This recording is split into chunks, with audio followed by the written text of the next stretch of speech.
Hello everyone, welcome to my channel. I hope everyone is having a wonderful day. Before starting the video, please go ahead and hit the subscribe button. And give this video a like up. Young and the Restless early weekly spoilers find Nick Newman and Sharon Newman reliving their worst nightmare in the week of August 26 to 30, 2024. On Y&R, check out the latest spoilers for the CBS soap opera. Coming up on Y&R next week, Sharon Newman and her ex-husband, Nick Newman, are in the hospital looking distraught. Then they run into Daniel Romalotti and Heather Stevens, who are surprised to see them. Nick is shocked to hear Daniel and Heather's daughter, Lucy Romalotti, was in a car accident. Daniel asks what they are doing there, and Sharon simply responds, "Faith." Indeed, Daniel is stunned to hear that Faith Newman and Lucy were together in the car. Last we saw the girls, Faith gave Lucy a ride home after catching her drinking again. Then, on the way home, Lucy started throwing up, and Faith lost control of the car when she tried to help her on Young and the Restless. Now, both of them are unconscious and their parents are frantic. As Sharon Newman, Sharon Case, and Nick Newman, Joshua Morrow, wait anxiously with Heather Stevens, Vale Bloom, and Daniel Romalotti, Michael Graziadei, more drama erupts. Victor Newman, Eric Braden, has drinks with Kyle Abbott, Michael Mealer, at the Genoa City Athletic Club bar.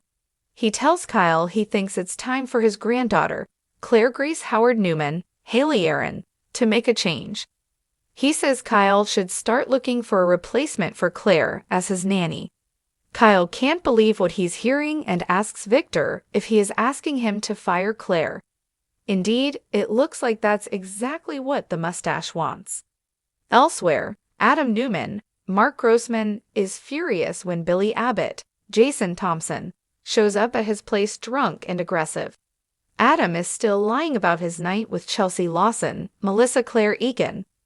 He's trying to keep it from his girlfriend, Sally Spectra, Courtney Hope. However, Chelsea already told Billy the truth while Adam was getting deeper into his lies. So this week on Young and the Restless, Billy confronts Adam. He says Chelsea told him the truth and had the courage to be honest with him, but Adam doesn't have any courage. Adam tells Billy he's drunk and needs to leave and sleep it off. But Sally appears behind him and asks him to stay. No doubt, she wants to hear what Billy has to say. Y&R is intense next week. Tune in to see if this latest tragedy brings Sharon Newman closer to Nick Newman on the CBS daytime drama. Genoa City is no stranger to heartbreak, scandal, and jaw-dropping drama. But the upcoming episodes of The Young and the Restless promise to plunge two of its most beloved characters, Sharon and Nick, into an emotional firestorm like never before.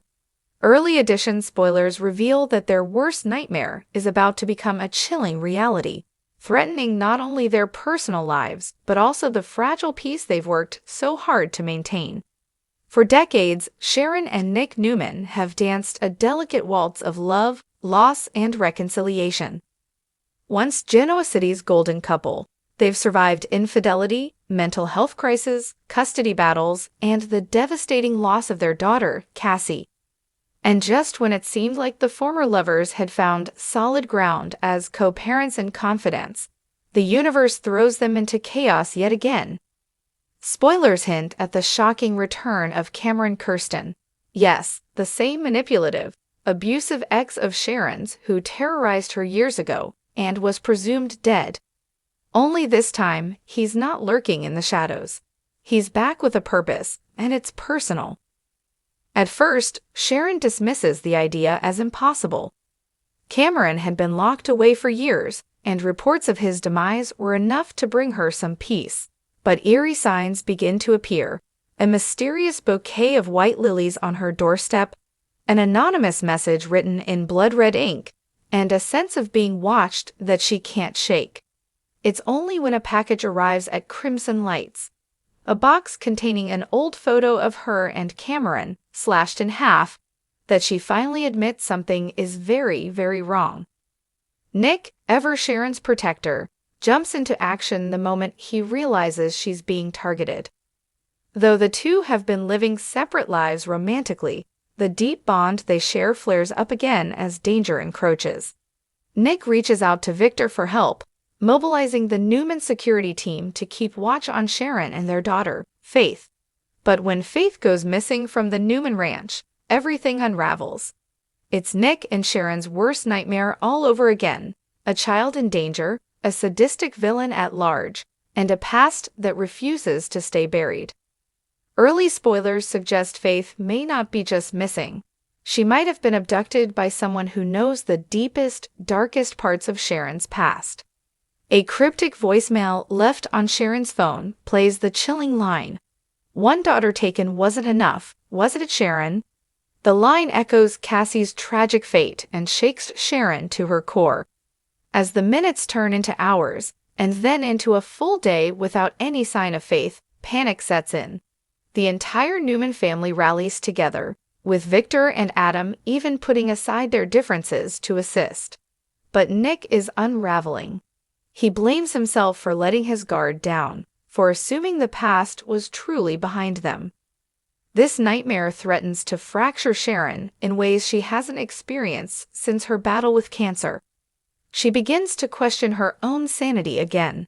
Is she imagining some of this? Is it PTSD? Or is this the real, horrifying return of the man who once nearly destroyed her life? Ray's memory, though his tragic death lingers in the background, becomes a quiet source of strength for her. She visits his grave, whispering her fears, begging for strength. Meanwhile, a confrontation with Nick reveals a raw, emotional confession. "I don't know if I can survive losing another daughter, Nick." While combing through old journals and files from Cameron's past, Sharon stumbles across something terrifying: an unmarked property in the outskirts of Genoa City, a cabin that Cameron had once shown her during their short-lived romance. It was remote, tucked away, and creepy even then. She never went back after the abuse began, but now she feels drawn to it. Against everyone's warnings, Sharon insists on going there. Nick refuses to let her go alone. What they find in that cabin could change everything. Inside, they discover evidence that Faith was there: her bracelet, her scarf. A video camera, still recording, plays a loop of Sharon's therapy sessions, somehow stolen and spliced together to mock her. Cameron's voice, distorted and cruel, taunts her through a hidden speaker: "The past isn't dead, Sharon. It's just been waiting." As the week draws to a close, the climax promises a heart-pounding confrontation.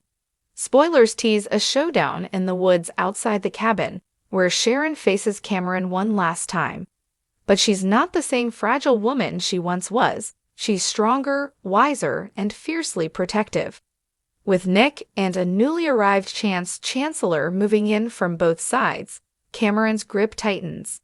He holds Faith at knife point, forcing Sharon to relive every trauma he's ever inflicted.